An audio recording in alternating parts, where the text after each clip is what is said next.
Hello views, welcome to DJMS Tamil channel. Siragadikka Aasai சீரியலுக்கான upcoming எபிசோடில் எல்லாரும் வந்துட்டாங்களா அப்படின்னு ஸ்ருதியோட அம்மா ஸ்ருதியோட அப்பா கிட்ட கேட்க, வந்துட்டாங்க சுதா, ஆனால் முக்கியமான ஆள் ஒருத்தர் வரலையே அப்படின்னு சுதா கேட்க, அதுக்கப்புறம் சொல்கிறாங்க, யாரை தேடுற அப்படின்னு சொல்லிட்டு, நான் தான் சொன்னல பிரச்சனை பண்ணுறதுக்குன்னு 2 ஆளை வர சொல்லியிருக்கேன் அப்படின்னு. என்ன சொல்கிற நீனு அப்படின்னு சொல்லிட்டு திரும்பவும் அவர் கேட்க, அங்கே ஃபங்க்ஷன் முடிகிற தருணத்தில் அந்த ஆள் என்ன முத்துவை கோவப்படுத்த, முத்துவும் பார்த்தீங்கன்னா நம்ம வீட்டு ஆளுங்களை யாராவது கணத்தில் ஓங்கி அரைக்க, அதுக்கப்புறம் இதுதான் காரணமாக வச்சு நான் சண்டை இழுக்க, என்னோட பொண்ணையும் மாப்பிளையும் அந்த வீட்டில் நான் இருக்க வைக்க மாட்டேன் அப்படின்னு சொல்லிட்டு, இதன் மூலியமாக அங்கேருந்து நம்ம கூட்டிகிட்டு வந்துடலாம் அப்படின்னு சொன்னதுக்கப்புறமா, இதெல்லாம் நடக்குமா அப்படின்னு கேட்க, இதெல்லாம் நடக்குங்க அப்படின்னு சொல்லிட்டு உறுதியாக சொல்கிறாங்க ஸ்ருதியோட அம்மா.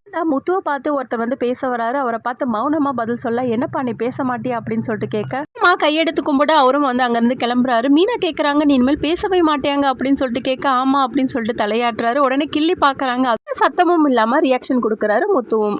பக்கம் ஸ்ருதி அழகா ரெடியாக நகையெல்லாம் போட்டு உட்காந்துட்டு இருக்காங்க, தன்னோட ஃப்ரெண்ட்ஸ் கிட்ட பேசிட்டு இருக்காங்க.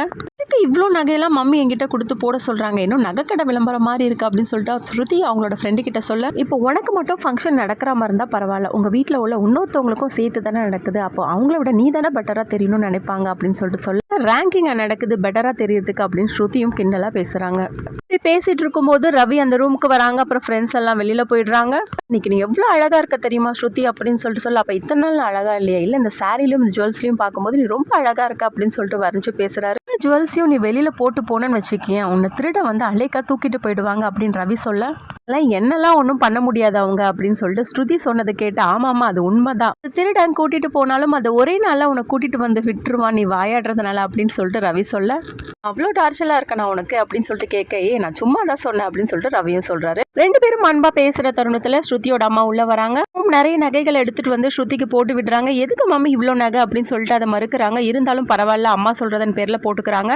பக்கம் ரோகிணியை பார்க்க வந்த அவங்க ஃப்ரெண்டு, நீ ரொம்பவே அழகா இருக்கடி இந்த புடவையில, உனக்கு அழகா சூட் ஆகுது அப்படின்னு வர்ணிக்கிறாங்க. ஸ்ருதியும் போய் பார்த்துட்டு வந்தடி, அவ்வளோ நிறைய நகைகள்லாம் போட்டு அழகா ரெடியா இருக்கா கேரளா ஸ்டைல் அப்படின்னு சொல்லிட்டு சொல்றாங்க. அதை கேட்டு ரொம்பவே பதட்டப்படுறாங்க ரோகிணி. என்னடி சொல்ற, அதை விட நான் கம்மியாக தான் நகை போட்டிருக்கேன், என்ன நடக்குமோ தெரியல, அத்தை பார்த்தா தேவையில்லாத பேச்செல்லாம் பேசுவாங்க.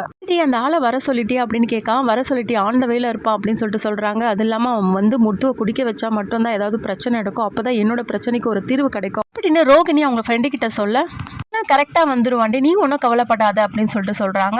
இன்னொருத்தர் முத்துவை பார்த்து பேச வர, என்னாச்சு முத்துவையும் பேச மாட்டான் அப்படின்னு கேட்க, இன்னைக்கு அவர் மௌன விரதங்க அப்படின்னு சொல்லி சமாளிக்கிறாங்க. அடுத்த சீன்ல ஸ்ருதியோட அம்மா துளசி மாலை தான் எங்க வழக்கப்படி போடணும், அதுதான் நல்லது அப்படின்னு சொல்லிட்டு எடுத்துட்டு போறாங்க. இந்த பக்கம் விஜய் என்ன பண்றாங்க, ரோஜா மாலை கட்டி அதுவும் எடுத்துட்டு போறாங்க ஸ்ருதிக்கு போடுறதுக்காக. இதை கேட்ட முத்து, கண்டிப்பா எங்க அம்மாவுக்கும் அவங்களுக்கும் சண்டை தான் வரப்போகுது இந்த மாலையால அப்படின்னு சொல்றாங்க. அடுத்ததா ரூமுக்கு போனா சுதாவும், நம்ம வழக்கப்படி இந்த மாலையை போட்டாதாமா நல்லா இருக்கும் அப்படின்னு சொல்ல, இன்னொரு பக்கம் விஜயம், நம்ம குல வழக்கப்படி இந்த ரோஜா மாலை தான் போடணும் அப்படின்னு சொல்லிட்டு கொடுக்குறாங்க. குடும்ப வழக்கப்படி இந்த துளசி மாலை போடுறது தான் சரி அப்படின்னு சொல்லிட்டு சுதா சொல்ல, இல்ல இப்போ புகுந்த வீட்டுக்கு வந்துட்டா எங்க குல வழக்கப்படி தான் இந்த மாலையை போடணும் அப்படின்னு விஜயாவும் சொல்ல ஆரம்பிக்கிறாங்க. 2 பேருக்கும் கொஞ்ச நேரத்துக்கு ஆர்கியூமெண்ட் போகுது. கொஞ்ச நேரம் 2 பேரும் அமைதியா இருக்கீங்களா, எந்த மாலையை போடணும் நான் தான் டிசைட் பண்ணணும் அப்படின்னு சொல்லிட்டு என்னோட அம்மா கிட்ட இருக்க துளசி மாலையை ஃபர்ஸ்ட் வாங்கி போட விஜயா ஒரு மாதிரியா பாக்குறாங்க. அதுக்கப்புறம் திரும்பவும் தன்னோட மாமியார் கிட்ட இருக்க அந்த ரோஜா மாலையும் வாங்கி போட்டுக்கிறாங்க. இதனால 2 பேரும் ரொம்ப சந்தோஷப்படுறாங்க. 2 பேரும் ஸ்ருதியை நினைச்சு ரொம்பவே பெருமைப்படுறாங்க. இதோட இந்த எபிசோடும் வந்து முடியுதுங்க.